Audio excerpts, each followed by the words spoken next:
మొన్న బీఆర్ఎస్ హన్వాడ మండల నాయకులు యూరియా విషయంలో కూడా మన ఊరు కానీ మన హన్వాడ మండలం కాని వ్యక్తిని మూర్చబోయే యూరియా కొరకు వచ్చిందని చెప్పి అబద్ధాలు చెప్పి దాన్ని నిజం చేయాలని చూసింది. కానీ మా సీనియర్ నాయకులు ఇది అబద్ధం చెప్తున్నారు, సత్యం మీద అని చెప్పే వరకు అరే ప్రజల లోపల ఉన్న ఎంతో అంతో విలువ అది కూడా పోయింది, ఇప్పుడు వెళ్ళేయాలి అని చెప్పి వ్యక్తిగత దూషణలను దిగుతున్నారు. ఇది తప్పు. ఎందుకంటే కాంగ్రెస్ పడుతున్నట్టున్నదే రైతుల కొరకు. రైతులకు ఎన్ని అభివృద్ధి కార్యక్రమాలు చేస్తూ ఉంది.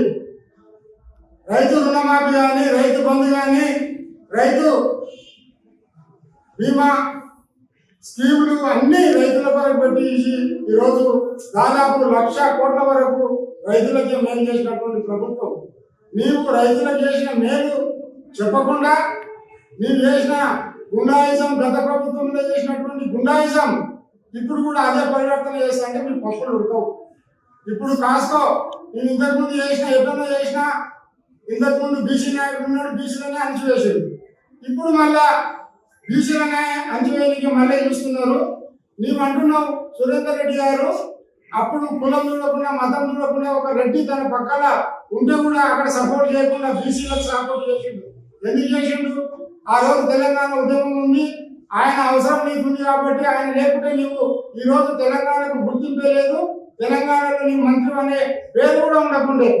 ఆ రోజు అక్కడ రెడ్డి ఉన్నాడనే కులం కూడా చూసుకోకుండా బీసీలకు ఒక పక్కన ఉండి నీకు హెల్ప్ చేస్తే ఈ రోజు నీకు ఎమ్మెల్యే అయినా మినిస్టర్ అయినా అది గుర్తుపెట్టుకోండి. మీరంటున్నారు సురేందర్ రెడ్డి గారు మేము గెలిపించినట్టు, మీరు గెలిపి సురేందర్ రెడ్డి గారే శ్రీనివాస్ గౌడ్ని గెలిపించారు. ఒకసారి మీరు పబ్లిక్ లో పోయి తెలుసుకోండి ఈ విషయం వాస్తవమా కాదా అని చెప్పి. ఆ రోజు జడ్పీటీసీకి ఎన్ని ఎట్లు ఇచ్చినాయి, ఎమ్మెల్యేకి ఎంత మెజార్టీ ఇచ్చింది ఒకసారి చూసుకోండి. అదేవిధంగా వ్యక్తిగత దూషణలో పోతుండ్రు. వ్యక్తిగత రాజకీయంగా మీరు ఎన్నెన్నో విమర్శలు చేసుకోండి. కాంగ్రెస్ ఖబర్దార్ అంటున్నారు, ఎమ్మెల్యే సాబ్ ఖబర్దార్ అంటున్నారు, కానీ వ్యక్తిగత దూషణలు. నీవు ఒక కానిస్టేబుల్ ఉన్నావు, నీకు ఇంత ఆస్తులు ఎత్తు వచ్చినావు. నరేందర్ గారు మీరు ఫస్ట్ మేనక టాకీస్ దగ్గర ఒక టీ కొట్టు పెట్టుకుంటుంది. మేనక టాకీస్ దగ్గర మీరు ఒకటి చాయ్ క్యాంటీన్ స్టార్ట్ మీ జీవితం. ఇప్పుడు మీ ఆస్తులు ఇన్ని ఎక్కడి నుంచి వచ్చినాయి ఒకసారి మీరు అర్థం చేసుకోండి. మీ ఆస్తులు ఎట్లా సంపాదించినావు? నీ మామనాలు ఎట్లా వచ్చినాయి? కుటుంబంపల్లిలో భూములు ఎట్లా వచ్చినాయి? జడ్చలలో 20 ఎకరాలు ఎక్కడి నుంచి వచ్చినాయి? అన్ని ఎక్కడి నుంచి ప్లాట్ చేసినావు? నీవేం చేసినావు? అది కూడా నీ వివరంగా చెప్పాలి. ఆస్తుల జోలి పోకూడదు. ఎవరెవరి బిజినెస్లు ఉంటాయి, ఎంత విధంగా ఎదగాలో ఎదుగుతుంటారు. ఈరోజు హన్వాడ మండలం వల్ల సురేందర్ రెడ్డి అనే బ్రాండ్ అంబాసిడర్ ప్రతి మనిషికి వీర విద్యార్థులకు కానీ ఎవరైతే హార్ట్ పేషెంట్ ఉంటే కూడా 1,00,000 రూపాయలు ఇచ్చినటువంటి వ్యక్తి.